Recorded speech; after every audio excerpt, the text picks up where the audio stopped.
فاہرہ بیگم چاہتی ہے کہ اس کے گھر میں پہاڑ بھی ٹوٹ جائیں تو کسی کو کانوں کان خبر نہ ہو، سب بہرے ہو جائیں، گونگے ہو جائیں، سنے بھی نہ، دیکھے بھی نہ۔ لیکن نبیرہ کے میکے میں چڑیا بھی پر مارے تو اسے پھڑپڑاہٹ کی آواز بڑے ہی نزدیک سے سنائی دے۔ کتنا ٹاکسک ہے نا ایسا سسرال، اور یہاں پر گزارا کرنا ٹو مچ ہو جاتا ہے۔ پھر نبیرہ کے بارے میں جب فاہرہ بیگم کو معلوم پڑا کہ اس کے میکے میں کیا کچھ ہو رہا ہے روشین کے ساتھ، تو وہ تو شہیر سے الجھنے لگی، نبیرہ سے الجھنے لگی کہ وہاں کی بات مجھے کیوں نہیں بتائی؟ دیکھو کتنی گھنی میسنی ہے یہ، وہاں کی بات نہیں بتائے گی ہمیں۔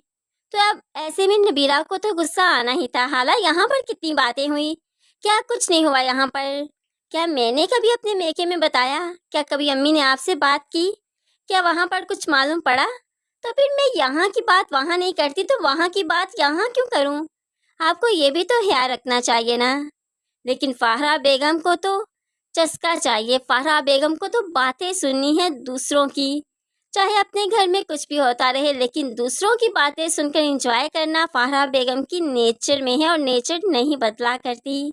شہیر نے بھی ماں کو سمجھایا کہ نبیرہ بالکل ٹھیک کہہ رہی ہے، لیکن فاہرہ بیگم کی عقل میں کچھ نہیں آتا، وہ تو نبیرہ سے خفا ہو کر بیٹھ گئی کہ میکے کی بات مجھے کیوں نہیں بتائی۔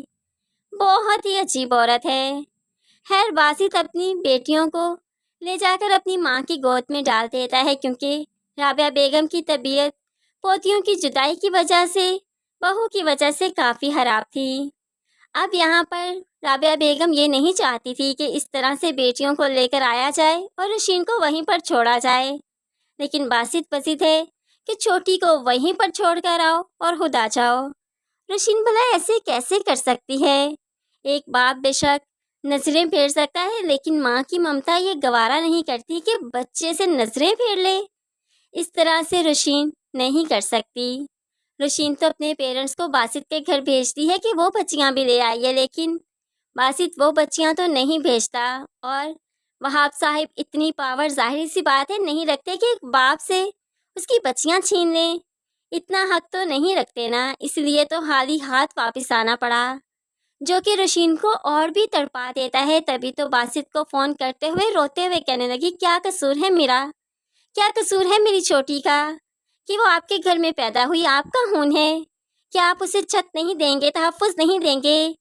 میں آ جاؤں کیسے ممکن ہے کہ اس کو یہیں پر چھوڑ دوں؟ کس کے سہارے چھوڑ دوں؟ کیا میری ماں سنبھال سکتی ہے؟ کیا میری ممتا نہیں تڑپے گی؟ آپ اس کو ایک دفعہ پیار کر کے تو دیکھیں، کیا پتا باسط وہ آپ کی نصیب کھول دے۔ بچے تو نصیب کھول دیا کرتے ہیں، ایک دفعہ اسے سینے سے لگا کر تو دیکھیے۔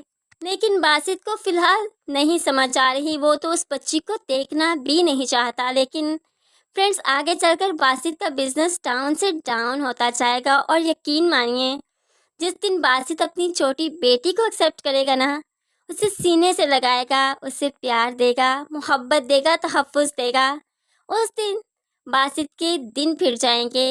ہوپ سو تب اللہ پاک اس سے خوش ہو کر اسے بیٹے کی نعمت سے بھی نواز دے، لیکن جب تک وہ اپنی بیٹی کو دھتکارے گا، اسے دور کرے گا، تب تک باسط اب کسی کام کا نہیں رہے گا۔